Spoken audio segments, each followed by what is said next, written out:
Assalamualaikum warahmatullahi wabarakatuh. Waalaikumsalam warahmatullahi wabarakatuh. Alhamdulillahilladzi halal wa masyqa wa Innal hamdalillah nahmaduhu wa nasta'inuhu wa nastaghfiruh wa na'udzu billahi min shururi anfusina wa min sayyiati a'malina may yahdihillahu fala mudilla lahu wa may yudlil fala hadiya lahu. Asyhadu an la ilaha illallah wa asyhadu anna Muhammadan abduhu wa rasuluh. Amma ba'du. Terima kasih kepada acara Jani dan materi sebelumnya Sarjana yang telah memaparkan materi salah satu materi pernikahan.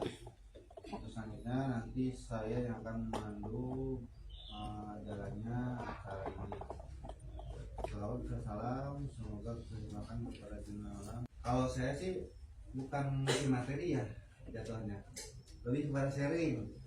Karena kalau saya tadi ada yang seumuran gitu, ada yang seumuran saya kan kalau ngasih materi kan gak enak lah, masa ngasih materi ke seumuran gitu udah kayak jago aja gitu kan kalau saya.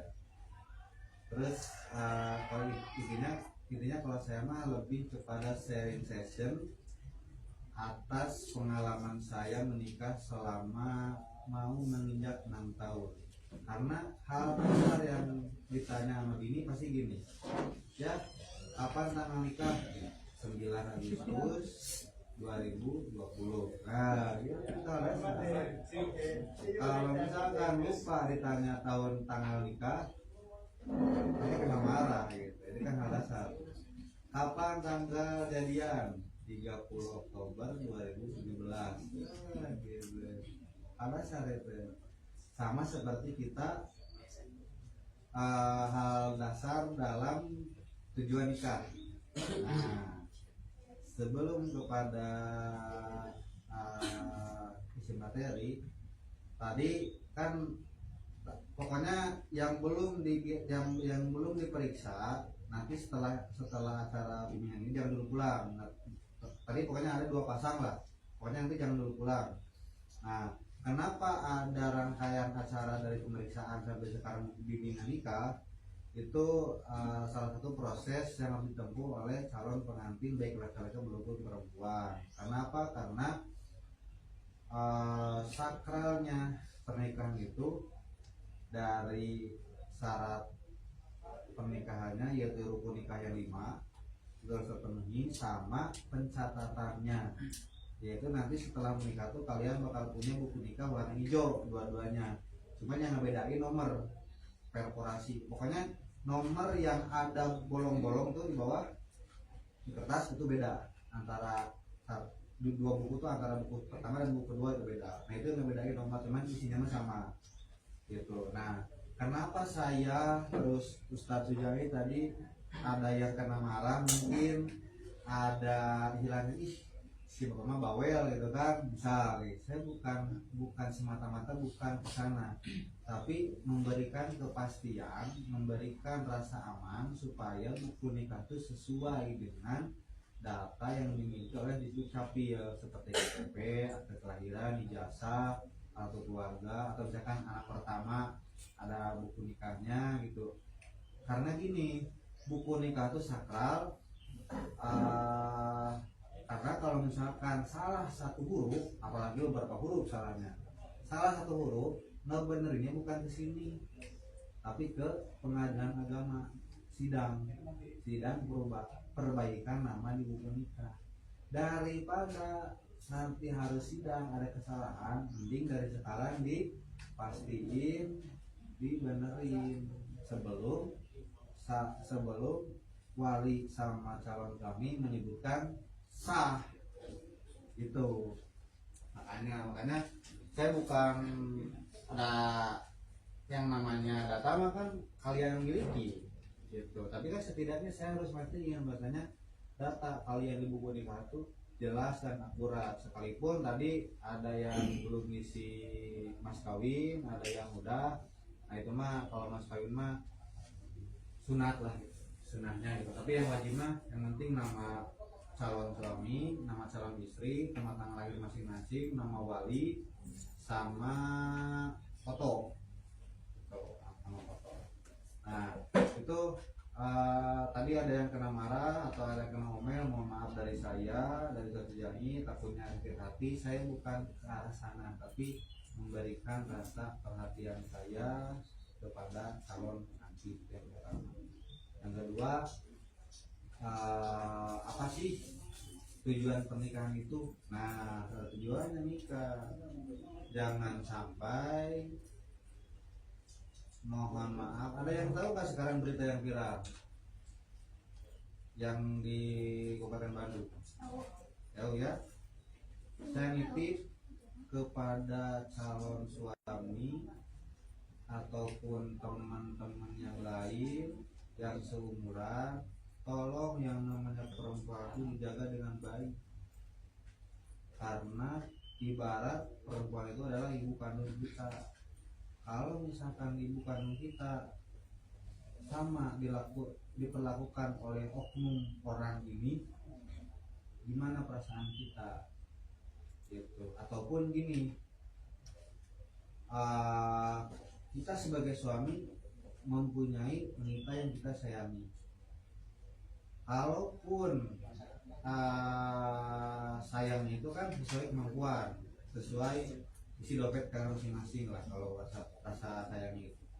Nah, kalau bisa sebelum nikah itu kan ada rasa sayang itu dari orang tuanya. Kalau udah nikah double, dari orang tuanya sama dari suaminya gitu. Tapi jangan sampai sama orang tuanya disekolahin, dikasih uang, dikasih jajan, fasilitasnya lengkap, tapi sama suaminya disakitin. Jangan. Lebih baik berkas yang tadi kita sobek dari sekarang, nikahnya yang terusin. Kalaupun yang kalian untuk menyakiti itu, saya bukan nakut-nakutin, tapi realita di Indonesia itu sekarang seperti itu. Banyak perempuan yang tidak dijaga badannya, kehormatannya, dan lain-lain.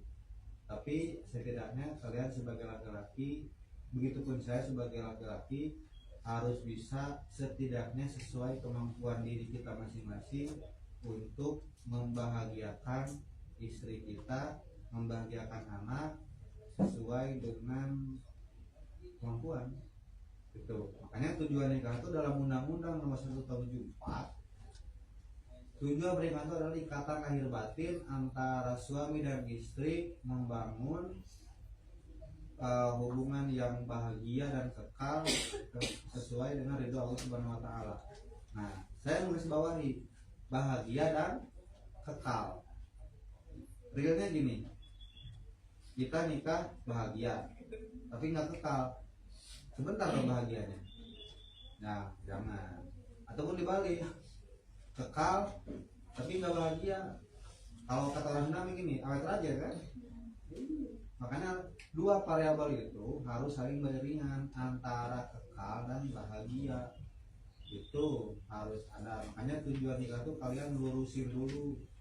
Jangan sampai tujuan nikah itu punya teman tidur, punya teman nongkrong, punya tinggal di rumah ada temennya. Nah, itu mah klasik, itu mah bonus gitu. Karena setiap kalian napas tuh adalah ibadah. Pernikahan itu beda sama sholat. Kalau sholat kan dari takbir sampai salam. Bayar zakat pas malam takbiran.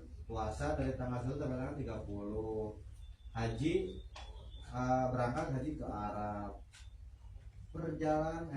Ibadah yang paling panjang itu adalah pernikahan. Dari mulai mata merem sampai mata melek, bangun tidur di depan muka kita ada muka bini, ibadah.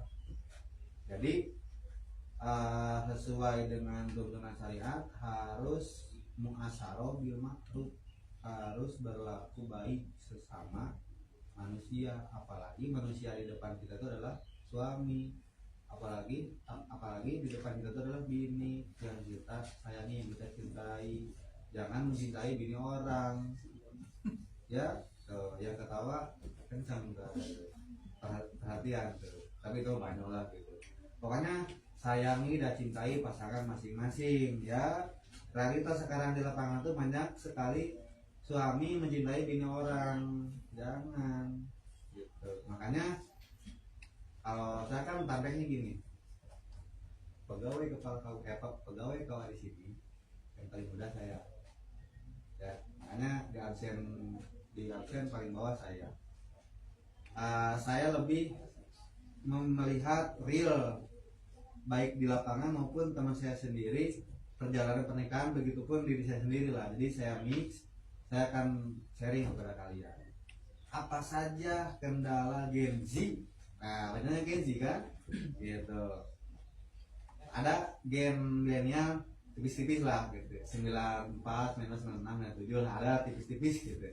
Karena itu nggak tahu telat nikahnya, nggak tahu baru dapat bininya, nggak tahu main mulu ya nggak salah. Yang penting udah ada tujuan nikah, nggak. Tapi saya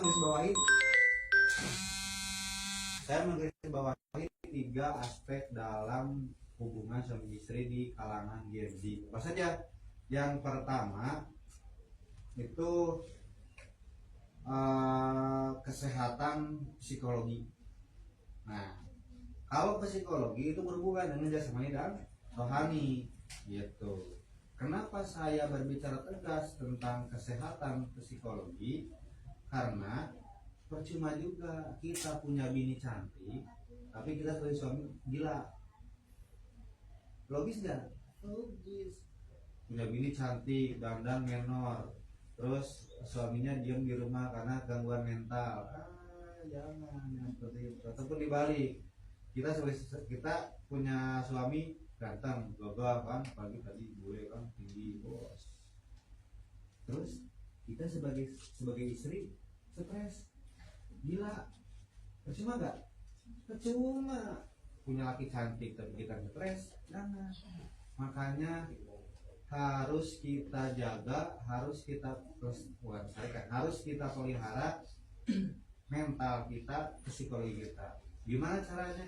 Serah gitu. Makanya kalau misalkan saya begini kepada bini, Senin sampai Jumat itu kerja, Sabtu Minggu itu harus ada waktu quality time sama pasangan gitu. Ngapain lah cari uang terus udah capek tuh. Dia harus seimbang antara nyari uang sama ngabisin uang gitu. Ngapain ditumpuk-tumpuk udah mau dibawa pae, gak akan dibawa mati. Kita hidup harus bahagia.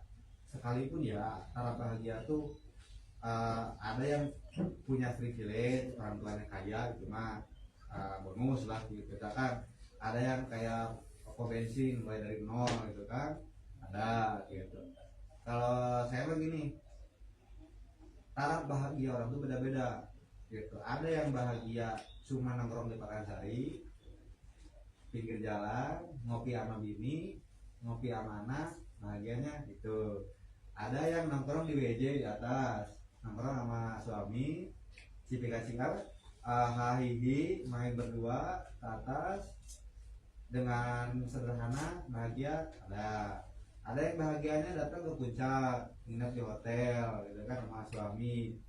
Ada yang bahagianya ke Singapura, ke Jepang gitu. Itu mah silahkan kalian sesuai kemampuan, ciptakan bahagia masing-masing sesuai kemampuan, sesuai dompet lah gitu nama gitu. Jangan maksain gitu. Jangan maksain gini, kita mampu cuma nongkrong di WJ di atas, tapi mintanya ke Lembang, kan gak mungkin gitu. Karena bahagia tuh ya ciptakan dengan hal sederhana gitu. Makanya itu salah satu menjaga kewarasan mental dan psikologi gitu. Harus seimbang antara ngabisin uang sama nyari uangnya gitu. Yang penting kan kebutuhan primer, sekunder, tersiernya terpenuhi gitu. Terus dalam segi kesehatan psikologi di tataran wanita tuh ada namanya apa sih, kalau misalkan istri yang udah ngelahirin stres sendiri tuh apa namanya? Nah, itu. Jangan sampai ini kita terjadi hal seperti itu. Karena kita sebagai istri ngurus anak, mending kalau misalkan waras ya, warasnya cuma berdua sendiri daripada, atau misalkan lihatnya gini, budak ribuan kecilnya gitu kan, bisa jadi. Makanya gini solusi, bukan solusi sih, triknya gini, bikin anak bareng, ngurus anak juga bareng, bener kan? Logikanya gitu kan? Ngurus anak bareng, bikinnya bareng. Jangan sampai ngurus anaknya sama bini, bikinnya bersama. Jangan. Tapi kan ada perhatian suami, tidak banyak karena tidak menyusui, ya oke. Tapi kan bisa mandiin anak, bisa tidurin gitu kan, kalau misalkan minyak. Jadi harus ada saling membantu lah, saling membantu, jangan sampai bini stres sendiri. Nah itu, jaga kesehatan mental dan fisik, itu yang pertama. Yang kedua adalah masalah finansial. Kalau finansial, kembali lagi, yang namanya manusia itu adalah ikhtiar dan berdoa. Itu termasuk saya pribadi juga, sebelum punya pekerjaan sekarang, sebelum nikah 1 tahun setelah nikah itu ya nggak seperti sekarang gitu, nggak seperti di hari ini. Tapi saya yakin bahwasanya apabila diniatkan kita ibadah, kita berusaha untuk ngasih nafkah, menghidupi keluarga kita, pasti ada jalannya gitu. Dan kalaupun suami kita kerja, bininya kerja, yang penting intinya terbuka lah dalam segi pendapatan masing-masing. Jangan sampai suami kerja ngakunya punya penghasilan sebulan goceng 5 juta, tapi realitanya 10 juta. Nah, jangan sampai. Itu biasanya persikan konflik ringan lah gitu dah. Jangan pokoknya mau punya kekayaan sebesar apapun, mau penghasilan segede apapun, intinya terbuka. Kita punya uang segitu, bini kita punya uang segitu, menjadi masalah gitu. Ataupun dalam hal finansial gini, misalkan ya si suami itu, bini tahu punya penghasilannya sebulan 5 juta, tapi ada satu waktu di mana pekerjaannya lagi trouble, lagi kerjaannya lagi ada masalah gitu. Tahu-tahu bulan depannya ngasih 2 juta atau 3 juta lah. Bini jangan marah-marah, yang ada suami kabur, datang pulang kerja ngasih bulanan itu cuma 3 juta, yang biasa bulan-bulan sebelumnya berbulan-bulan 5 juta. Tanya dulu, pakai afirmasi bagus, yang kenapa nih segini sekarang gitu, di kerjaan ada trouble nih gini. Ya mudah-mudahan lah kedepannya mah bisa lebih baik kerjaannya gitu. Apa sih juga, yang penting kamu kerja semangat buat kita, buat anak gitu kan gitu. Jadi ada afirmasi bagus dari saling pasangan. Jangan yang datang ke rumah, yang ini bulanan sekarang kenapa sih ini kurang ini, duitnya kemana? Yang ada kabur, suami tuh nongkrong serangan ngopi gitu. Ya Allah, mana datang kau itu capek, mana kehujanan, lungse, aing mau datang ke rumah diharekan ku majikan, bersih nggak? Jangan, pokoknya kasih afirmasi bagus. Nah gitu-gitu juga suami kita, itu yang menghidupin kita gitu. Jadi intinya kalau misalkan untuk finansial itu aja,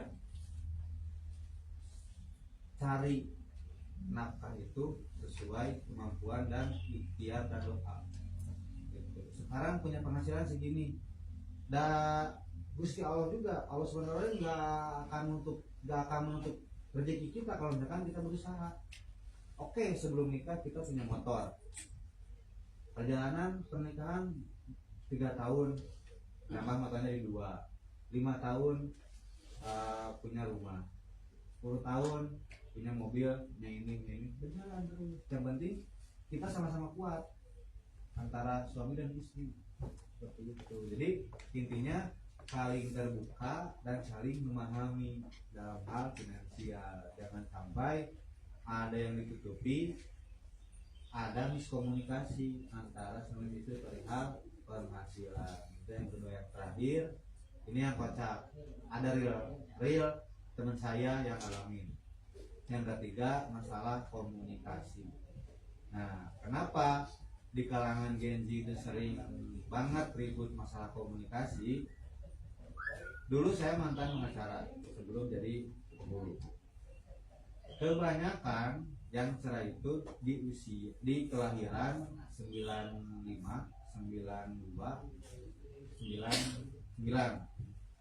Kebanyakan alasannya itu mereka pada punya duit tapi komunikasi jelek gitu. Makanya di alasan persaingannya itu komunikasi sudah tidak baik. Nah, saya sering menjelaskan hal seperti ini.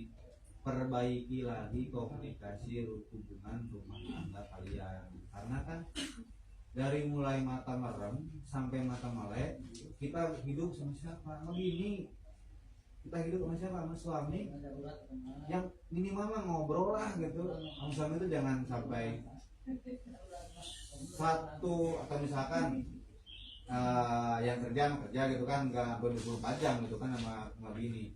Setidaknya ada quality time untuk ngobrol, membahas masa depan dan membahas hari ini sama pasangan kita tuh.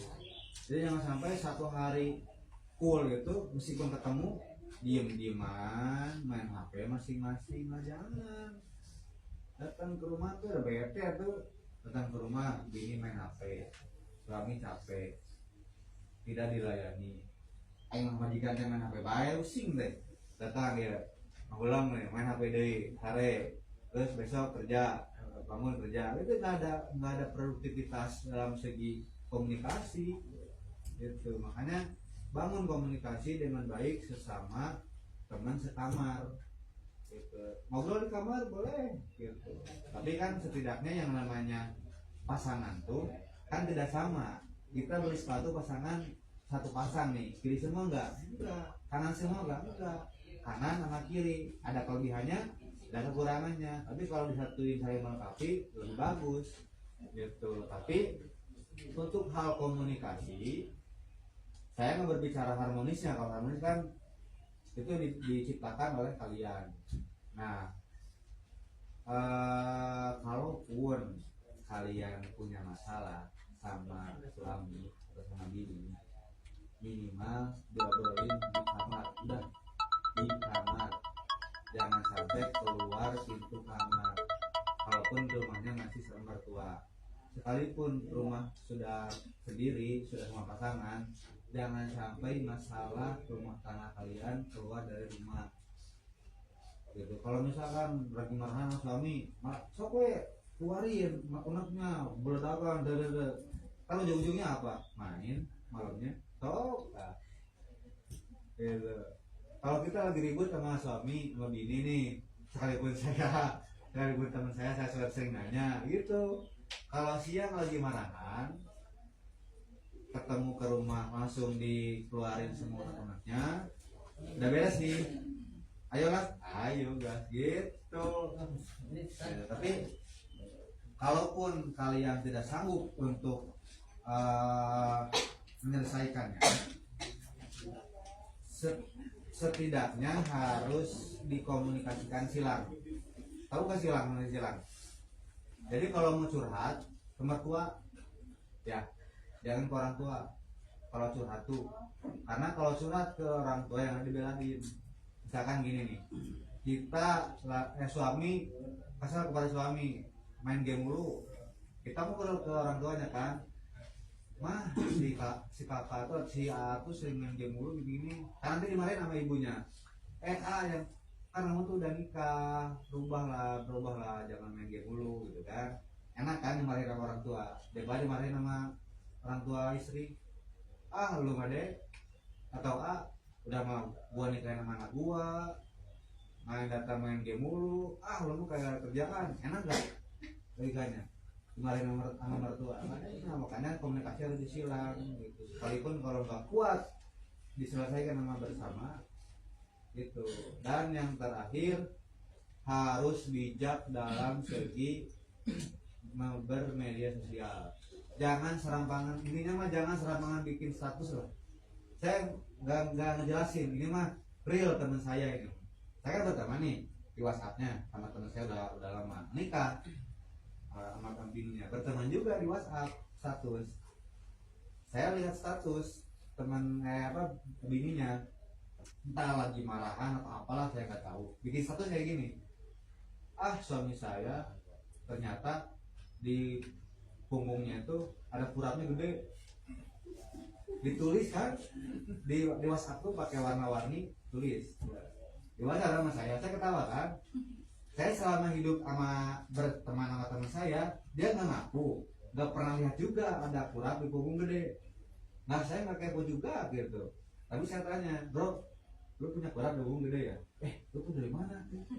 Bikin bikin status, astagfirullahaladzim, ribut langsung, ribut gitu. Nah, kan saya juga nggak kepo ke teman saya. Terus saya juga nggak lihat ke rumahnya gitu, ada kurap di punggung gede gitu. Tapi setidaknya hal terkecil pun orang lain nggak pernah lihat datang ke rumah kita tapi tahu. Nah itu jahatnya media sosial. Makanya stop.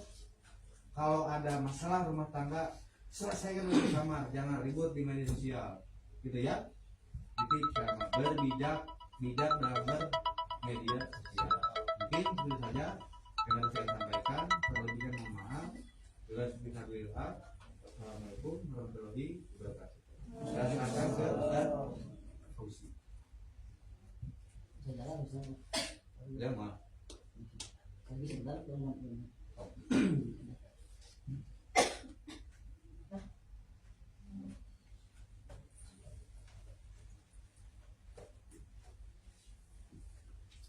Bismillahirrahmanirrahim. Assalamualaikum warahmatullahi wabarakatuh.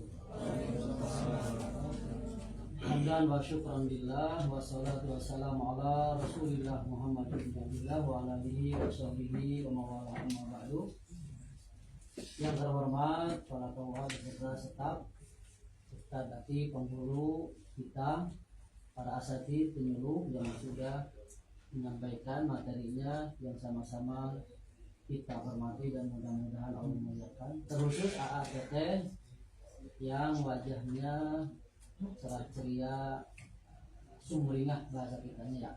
Dan sebentar lagi AA dan TT akan menjadi raja dan ratu sehari. Udah siap ya? Udah siap belum jadi raja dan ratu sehari? Siap ya?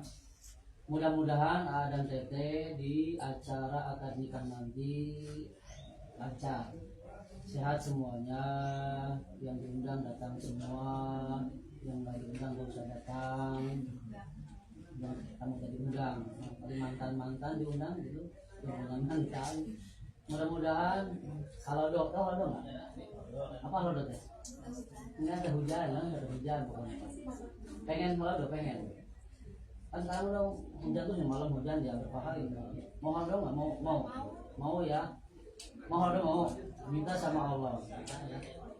Ambil kodok, ikat yang kencang di tiang tenda, yang kencang, pasti nggak bakal turun, pasti demi Allah, pasti nggak bakal turun kodoknya. Ya mudah-mudahan kalau ya baik ATT yang diminta Allah, alhamdulillah. Saya jadi ikut berbicara di sini selaku penyuluh, karena di sini ada penghulu dan penyuluh. Nah, beliau penghulu yang menikahkan kita penyuluh, saya penyuluh. Tugasnya ini memberikan sedikit pencerahan kepada ATT. Tadi baru pulang dari SMA Negeri Bakan Badang, Sambungan Jatim. Kita sharing aja teh. Kebetulan saya pernah menikah. Ya, mantan bujangan. Saya punya anak 7. Alhamdulillah kan, luar biasa pokoknya. Makanya saya seperti dipanggilnya Ustaz Hatara anak deres. Paling banyak di sini saya anaknya. Yang banyak teh punya anak ya, teteh maaf dari mana teh? Cibinong. Yang mana pasangannya? Ini berapa punya berapa? Rencananya. Bisa dikasihnya. Saya dikasih 20 ya. Jangan Banyak kali. gacor. Ini di dia ya. Pak Ukir ya. Oh, di mana pasangan? Itu A. Berapa? Teh. Hah? Teteh di kayaknya suka nih kalau banyak. Berapa teh? Yang mana teh pasangan teh? Yang mana? Teteh yang dia yang jangan salah nunjuk. Punya orang tunjuk aja. Yang mana? Yang ini, yang ketik. Yang tengah. Itu depan. Oh iya ini depan A. Ini berapa? 10 aja. 10 ayah. Teteh, dengerin teh. Dicatat sama Malaikat nih. 10. Dengerin. Kenapa saya nanya gini? Kan kalau banyak anak punya apa? Ketika A dan T udah umur 60 70, kan anak-anak udah dewasa tuh. Udah kerja, ada yang jadi direktur, ada yang jadi Kapolri, ada yang jadi menteri. Datang semua tuh 10-10-nya tuh. Bawa uang 10 juta. Ya kan? Kali 10 orang udah berapa? 100 juta teh. Nangis kan nantinya dikasih uang dari anak-anak kita. Senang nggak? Nangis nggak? Nangis. Atau gimana saya bikin 20. Jadi 200 juta. Ya kan? Jadi banyak anak banyak anak. Jangan hosatul imlaq, jangan takut. Jangan takut bagaimana nanti pendidikannya, bagaimana sekolahnya. Saya maaf ya. 7 itu ambil sampai sekarang masih bisa makan. Enggak kelaparan, enggak minta-minta. Ya kita yakin kepada Allah. Tadi kata Pak Ati, kalau ada masalah jangan gini-gini. Namanya rumah tangga pasti ada masalah. AA dan Teteh yang depan aja nih sana ya. A dari Cibinong, AA dari Depok. Udah lama kenalnya? Ada 2 tahun? Setahun? Nah, udah tahu aslinya. Sifat aslinya udah tahu belum? 50%. 50%. Pasti nggak bakal tahu. Berapa tahun deh?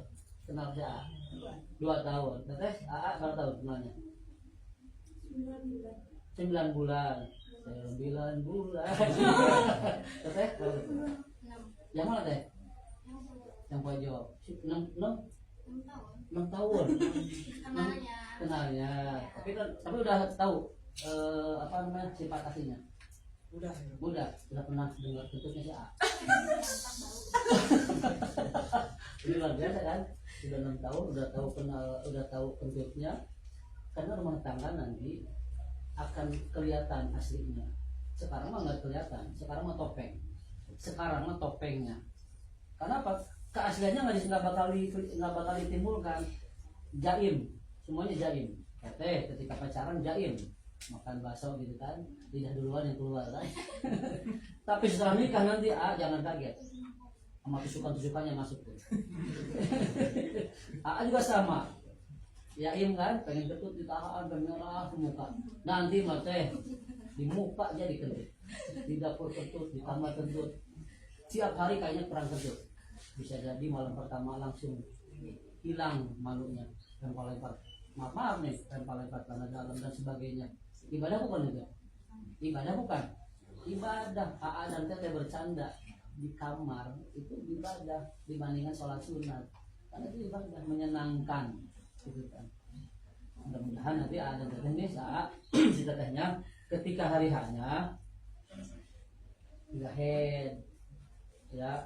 Kalau head nih hari haknya pas nikahnya head nih, ya ini kasihan ibu. Gagal ya belah durian. Ya kan? Gitu teh ya, intinya nanti akan kelihatan sifat asli dari pasangannya masing-masing. Jadi komputer begini sekarang mah gitu ya. Dari sekarang mulai terbuka. Punya penghasilan berapa, bilang aja, jangan ditutup-tutupin. Terus kalau mau ngasih ke mama orang tua, jangan dilarang. Masih ada ibunya ya, jangan dilarang. Bila perlu yang ngasih dia. Neng nih kasihin sama buat mama sama mama kamu, jangan mama doang, 2 kan, punya mama 2, punya mama 2, punya bapak 2, ya kan. jangan ngasih ke sebelah, dua-duanya. Teteh ngasih ke mamanya si AA. Jadi yang ngasih itu nanti mama itu istri kalau bisa ya. Kenapa? Kalau yang ngasih AA curiga, kan curigaan ini maharnya. Ini makhluk makhluk curigaan. Katanya 6 juta gajinya, katanya 4 juta. Ada 2 juta, mana sisanya? Padahal dikasih sama mamahnya.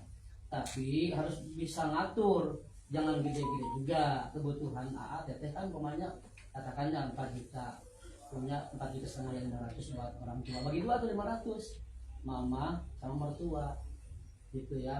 Kenapa saya cerita? Ada zaman Nabi, zaman Rasul, ada orang namanya Alqamah, dia meninggalnya susah, namanya Alqamah. Siapa namanya? Alqamah. Dia meninggalnya susah. Ditanya sama Rasul, kenapa, dosanya apa dia? Masih punya ibu nggak? Masih punya ibu. Panggil ibunya di sini. Nggak mau. Aku sakit hati sama anak aku yang namanya apa? Kenapa? Dia kalau punya uang ngasih ke istrinya semua. Jadi aku nggak diperhatikan. Jadi AA taatnya sama orang tua. Ini taatnya sama suami, gitu ya. Sampai mau meninggalnya, bilang anaknya mau meninggal. Aku bakar, kata Nabi. Bilang sama ibunya. Sayyidina Bilal datang ke ibunya, ibu, anak ibu mau dibakar sama Rasulullah. Seorang ibu pasti akan nangis ketika mendengar anaknya akan dibakar. Akhirnya dia datang ke situ, aku maafkan. Akhirnya dia bisa baca syahadat, langsung meninggal dunia. Hanya gara-gara tidak memberi, katakanlah rezeki lah. Kan adanya teteh, adanya akan ada ibu. Kita kan lahir nggak dilepein, nggak dibikin kayak adonan begitu tiba-tiba jadi. Enggak, kita prosesnya kayak nanti dia punya anak, dia kan punya cucu dan lain sebagainya. Jadi kalau ingin keberkahan, titip orang tua, perhatikan. Kalau yang masih ada ya, masih ada nggak bapak ibu? Nah nanti kan jadi wali itu, wali. Rukun nikah diterangin nggak tadi? Ada berapa rukun nikah? 5, 1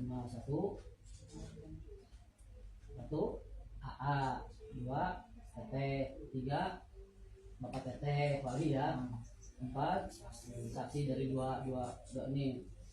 Kalau ngomong saksi, kalau bisa saksinya harus yang benar-benar mengerti agama.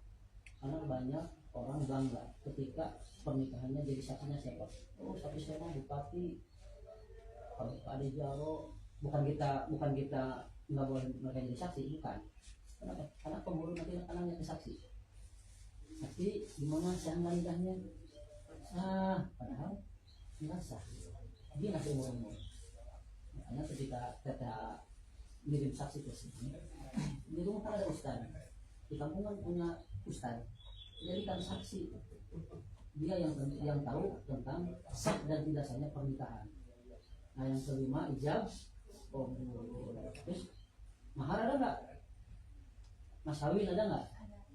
Ini yang 5 ini nggak ada. Jadi kalau ada mas kawin, sah nggak nikahnya? Sah nggak nikahnya? Iya berapa misalnya nih? Karena mahar mau jadi ya. Waduh kalau ini gimana nih saya ngomong ini? Sah nggak nikahnya? Sah nggak? Kalau nggak ada mas kawin? Saya ragu-ragu masih sah nggak? Sah. Mau mas kawin nggak? Mahar mau ya minta. Jangan gini, jangan gimana, jangan. Mahar itu, mas kawin itu hak teteh. Teteh mau apa? Mau emas dari gunung, mau motor rodanya 6, itu teteh haknya. Tapi kata Nabi, sebaik-baik perempuan yang meringankan maharnya. Ya, yang berat juga. Tapi jangan enteng-enteng juga, murahan namanya kan. Di daerah Bandung, kata Pak Ati, orang Bandung ya. Di kita nih di Bakan Madang, yang gede itu serahan, betul nggak? Di Bandung yang gede itu mahal. Kan sebutin, saya terima nikah dan kawinnya ini dengan mas kawin 50 juta, kedengaran gitu. Buat mahal cewek itu.